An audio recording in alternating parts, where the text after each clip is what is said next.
전세 만기가 되면 많은 분들이 전세보증금 반환 문제로 고민하시게 되는데요. 다른 세입자가 들어와야 돌려줄 수가 있다. 조금만 더 기다려 달라. 라는 집주인들 때문에 마음고생하시는 분들이 많습니다. 오늘은 이런 상황에서 벗어날 수 있는 5가지 법적인 단계를 살펴보겠습니다. 영상 끝까지 보시고 전세보증금을 안전하게 돌려받으시는 방법 알아가시길 바라겠습니다.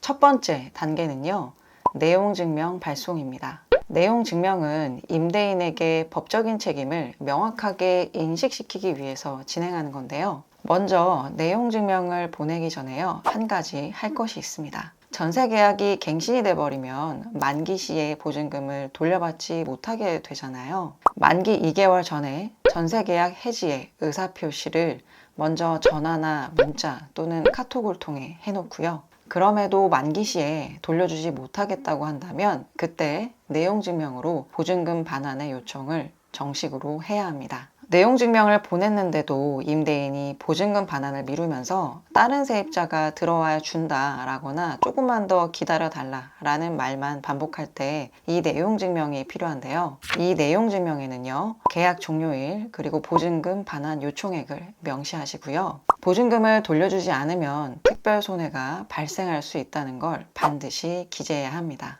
예를 들어서요, 보증금 미반환 시에는 새로운 집의 계약금을 잃게 됩니다. 또는 임시대출로 인한 이자 부담이 발생하게 됩니다. 라는 내용을 포함해야 나중에 이 부분에 대해서도 손해배상을 청구할 수 있습니다.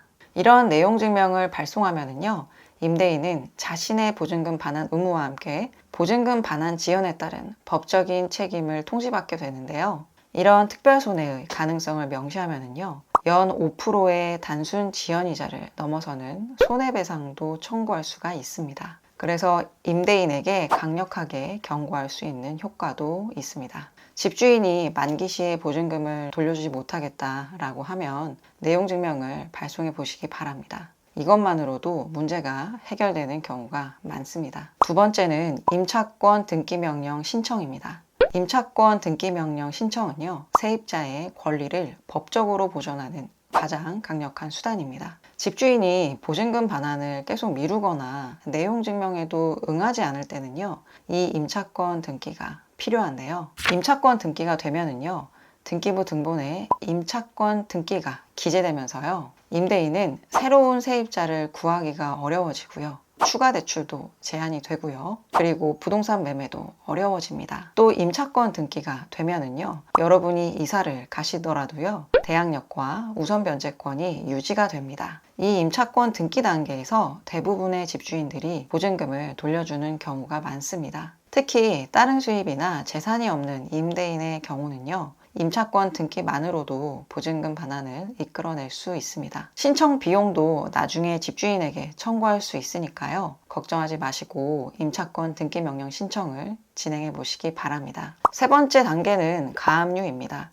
집주인이 만기가 됐는데도 보증금을 못 돌려준다고 하고 있어요. 그리고 내용증명도 보냈고요, 임차권 등기 명령 신청도 했어요. 그런데도 아무런 반응이 없다면요, 곧바로 가압류를 해야 합니다. 집주인의 부동산을 법적으로 묶어서요, 처분을 못하게 하는 겁니다. 집주인이 부동산을 급하게 처분하려 하거나요, 또는 다른 채권자들이 강제 집행을 시도할 수도 있잖아요. 그럼 나중에 보증금 반환 소송에서 이기게 되더라도요, 보증금을 회수할 수가 없게 됩니다. 그래서 미리 집주인의 부동산을 묶어두는 게 필요한 거예요. 가압류를 해두면은요, 임대인은 부동산을 처분하거나 담보로 제공할 수가 없고요. 나중에 승소 판결로 보증금을 회수할 때요, 가압류한 부동산이 담보가 될 수 있습니다. 특히 임차권 등기 명령은요, 집주인에게 송달이 되어야만 등기가 되기 때문에요, 집주인이 송달을 안 받아버리면 등기가 안 될 수도 있습니다. 하지만 가압류는 송달 여부와는 관계없이요, 가압류가 등기부에 기재될 수 있다는 장점이 있습니다. 실제 가압류 후에는요, 집주인 절반 이상이요, 임차인과 협상 테이블에 나오고요. 이 중 대부분이 보증금 반환에 합의하기도 합니다. 그러니 가압류 신청 또한 미리 해놓으시기를 권해드립니다. 네 번째 단계는 보증금 반환 소송입니다. 내용 증명도 했고요. 임차권 등기 명령 신청도 했어요. 그리고 가압류까지 했는데 아직도 아무런 반응이 없다. 그럼 곧바로 보증금 반환 소송을 진행해야 합니다. 이런 소송은요, 본격적으로 강제 집행을 하기 위해서 집행 권한을 확보하는 절차인데요. 집주인이 임차권 등기나 가압류에도 불구하고요, 거부할 때 진행하게 됩니다. 여기서 간이한 소송 절차로 지급 명령 신청이라는 게 있지만요, 전세금 반환 청구 같은 청구 원인이 명백한 경우에는요, 지급 명령 신청은 권하지 않습니다. 집주인이 이의 신청을 해서 괜히 시간만 끌 수 있기 때문입니다. 그리고 지급 명령 신청으로는요, 아까 말씀드린 특별 손해는 판단을 받지 못합니다. 특별 손해는 본안 소송에서만 판단을 해주기 때문에요, 전세금 반환은 곧바로 소송 절차로 가시는 게 낫습니다. 이렇게 전세금 반환 청구 소송을 제기하면은요, 연 12%의 지연이자가 발생하잖아요. 변호사 비용도 집주인이 부담하게 되고요. 이런 게 임대인에게는 상당한 경제적인 부담이 됩니다. 보증금 반환 소송의 승소율은요, 90% 이상이고요. 평균 6개월 정도면 판결을 받을 수가 있습니다. 이렇게 전세금 반환 청구를 제기해서 소장이 송달되고 첫 변론기일 전에 임대인이 보증금을 반환하거나 합의를 제한하는 경우도 있습니다.